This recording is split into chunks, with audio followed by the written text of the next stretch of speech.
Welcome back to part 2, when Vegito turned Super Saiyan 4 in Dragon Ball Super. And if you haven't checked out part 1, make sure you do, just to get some background context on what the story is about. So make sure you guys subscribe to the channel for weekly Dragon Ball Super discussion topics, content, as well as stories like these that I will be making myself, essentially from scratch. So without further ado, let's get right into it. Here in part 2, Goku and Vegeta start their training with Whis, who intentionally forces them to fight as a team, synchronizing their thoughts and fighting patterns in order to mimic one another. Whis explains that this will be the most efficient way to improve their moveset and fighting capabilities once they fuse using the Poteras. Now in this story, Vegeta is a tad bit stronger than Goku because of his altered journey of training and just overall what he went through in his life in comparison to the Vegeta that we know of in the modern day Dragon Ball timeline. Vegeta in this story did not ever work for the Frieza Force ever. In fact, he was never an evil Saiyan to begin with. Him and Goku both arrived on Earth in their Saiyan pods the same way as we know Goku did, and essentially they grew up together as children with a healthy brotherly rivalry and defending Earth as Saiyan warrior brothers.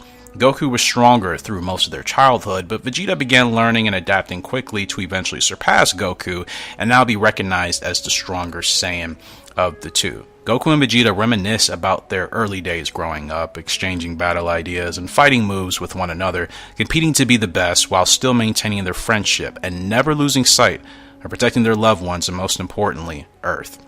Vegeta is informed that Goku's actually been developing a new technique by himself on occasion in order to close that power gap.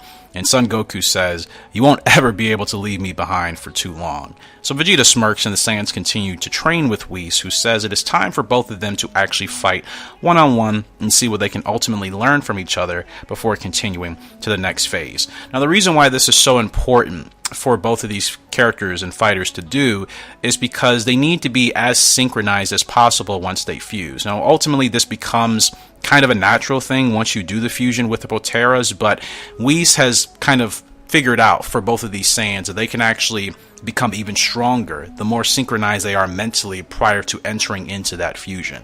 We already know how the Potera fusion works. We already know how the fusion works with the dance. This is essentially enhancing the abilities of what they're capable of once they actually fuse.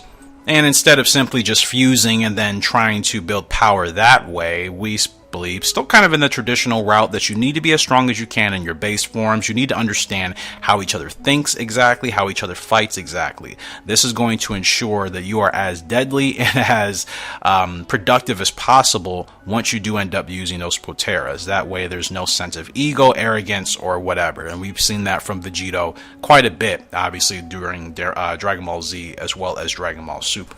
And being that Goku and Vegeta have already faced very strong villains in this story that I would say have been stronger than the villains we currently know of in Dragon Ball Super, they understand that their individual powers are not going to be enough in order to protect Earth and everybody that they care about for the rest of their lives. They came to this conclusion much quicker than I still think they even are doing in the present Dragon Ball timeline, because it's still kind of like pulling teeth if you ask Vegeta to fuse with Goku. Of course, he's not as hesitant about it as he used to be, but still, it's not just a simple yes. They still would rather fight by themselves. It's not the case in this story at all. They put their pride and their ego aside because they understand how much they can actually achieve if they fight together. That's essentially what the story is doing, taking what Whis has actually said in the canon timeline and actually utilizing it here. And again, that is where we will start part 3, where they actually begin their one-on-one fight to ultimately learn from one another and try to be as dialed in their fighting patterns, their fighting